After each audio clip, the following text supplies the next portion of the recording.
ایک ایونٹ پہ شرکت کا موقع ملا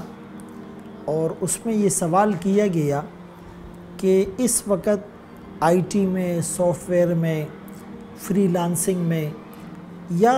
کسی بھی بزنس میں ہمارے معاشرے میں جو سب سے بڑے چیلنجز ہیں بینگ اے مسلم ہمارے سامنے وہ کیا ہے؟ چونکہ ظاہر ہے کہ یہ جتنے بڑے ادارے ہوتے ہیں تو ورلڈ وائڈ انٹرنیشنل لیول پر ان کی میٹنگز ہوتی ہے اور وہ فزیکل بھی ہوتی ہے، آن لائن بھی ہوتی ہے، اور اس میں موسٹلی جو دوسری طرف سے لوگ ہوتے ہیں تو اس میں خواتین ہوتی ہیں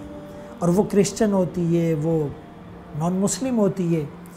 تو ظاہر ہے کہ پردہ اور حجاب اس کا تو کوئی کانسیپٹ اور پرسیپشن ہی وہاں نہیں ہے۔ اب ظاہر ہے کہ یہ ان کو دیکھتے ہیں، دیکھنا پڑتا ہے، پھر ان کے ساتھ انٹریکشن ہوتا ہے، پھر ان کے ساتھ موبائل پر چیٹ ہوتی ہے، تو اس میں اپنے ایمان اور عقیدے کو بچانا یہ بہت مشکل ہوتا ہے۔ مجھے بڑی خوشی ہوئی جب کچھ لوگوں سے ہماری ملاقات ہوئی اور وہ بہت بڑے لیول پر ان کے ادارے ہیں اور انہوں نے اپنے جو پروٹوکول ایک بنایا ہوا ہے کہ کسی بھی ادارے کے ساتھ جب میٹنگز ہوتی ہے تو انٹرنیشنل لیول پر بھی یہ انہیں اپنی چیزیں بتاتے ہیں کہ بھائی وہاں آ کر ہم خواتین سے ہاتھ نہیں ملائیں گے چونکہ ہمارے مذہب میں یہ ممنوع ہے، اور باقاعدہ وہاں سے ایکسیپٹنس کا ماحول پیدا ہوا، ان لوگوں نے اس بات پہ ایگری کیا بلکہ اپریشیٹ کیا۔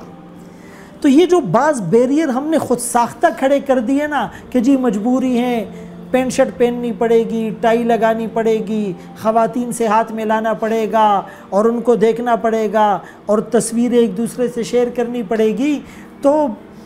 بعض اوقات جب ایمان کمزور ہوتا ہے اور خود سے ہم نے اس کے لیے فکر نہیں کی ہوتی تو ہم ان چھوٹے چھوٹے بیریئرز کو اپنے جواز اور جسٹیفیکیشن کے لیے لوگوں کو بتاتے پھرتے، ایسا نہیں ہے۔ تو بہرحال جو میرا اوپینین یا میرا اسکول آف تھاٹ ہے وہ یہ ہے کہ اس وقت دو چیلنجز ہیں، ایک مال کا اور ایک بے پردگی کا۔ ظاہر ہے کہ جو آئی ٹی سے وابستہ لوگ ہوتے ہیں، فری لانسنگ کرتے ہیں، ڈراپ شپنگ کرتے ہیں یا امیزون میں یا سی اے کرتے ہیں،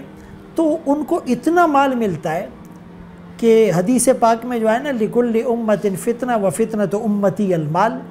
ہر امت کے لیے ایک خاص چیز فتنے کا سبب ہے اور میری امت کے فتنے کا سبب مال ہے، اور وہ شریعت کے ان پیرامیٹرز کو اور لیمیٹیشنز کو بالکل یکسر نظر انداز کر دیتے ہیں کہ بس پیسہ آنا چاہیے۔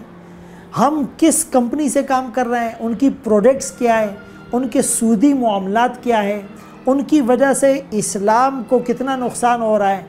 قطع نظر ان تمام چیزوں کے بس پیسہ آنا چاہیے، اور فتویٰ لینے کا یا کسی عالم کے پاس جانے کا تو خواب و خیال میں بھی ان کے نہیں آتا، بلکہ بعض اوقات وہ لوگوں کو منع کرتے کہ جی مولوی تو ہر چیز کو منع کر دیں گے۔ تو ایک چیز کے مطلب مال، یہ جو کیپٹلسٹک مینٹیلٹی ہے کہ بھائی اوتیتہ علی علم عندی، قارون نے یہی تو کہا تھا کہ یہ جو میرے پاس ہے یہ میری محنت ہے، میں نے جو ہے وہ دن رات کوشش کی ہے، مجھے بڑے پاپڑ بیلنے پڑے ہیں، تو گویا کہ اب جو بھی آئے گا جہاں سے بھی آئے گا میں اس کو استعمال کروں گا۔ تو ایک تو یہ بہت بڑا فتنہ اور چیلنج ہے۔ خدا را حلال حرام کے کرائٹیریا کو سمجھیں، شریعہ کمپلائنس کے لیے علماء سے رجوع کریں۔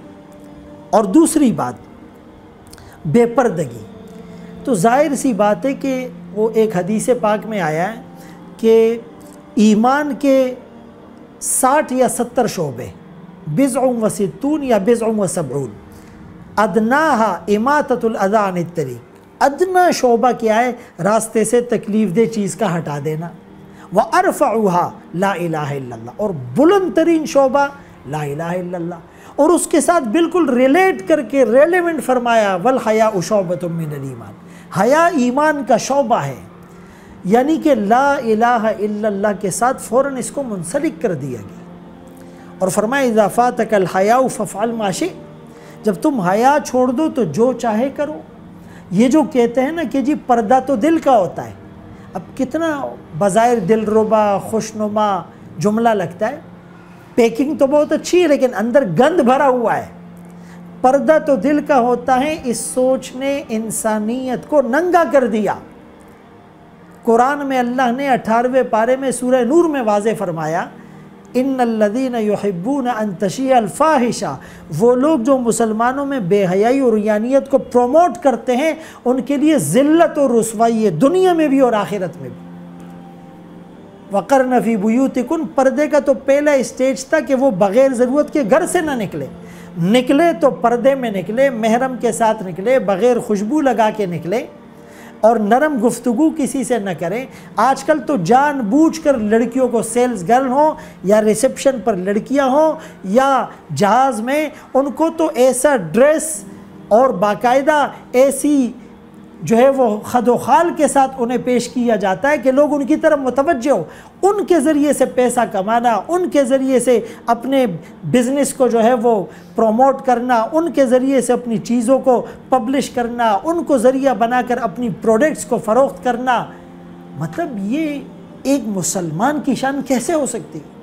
اس لیے خدا را یہ حدیثیں ہمارے سامنے ہوں، اور جب نظر کی حفاظت نہیں ہوتی تو یہ چیزیں کیچ کر کے کیمرے کی طرح یا منتقل کرتا ہے، پھر دماغ سوچتا ہے، منصوبہ بندی کرتا ہے، پلاننگ کرتا ہے، پھر دل میں اس چیز کا عکس بیٹھ جاتا ہے، اور پھر انسان کو نماز میں مزہ نہیں آتا،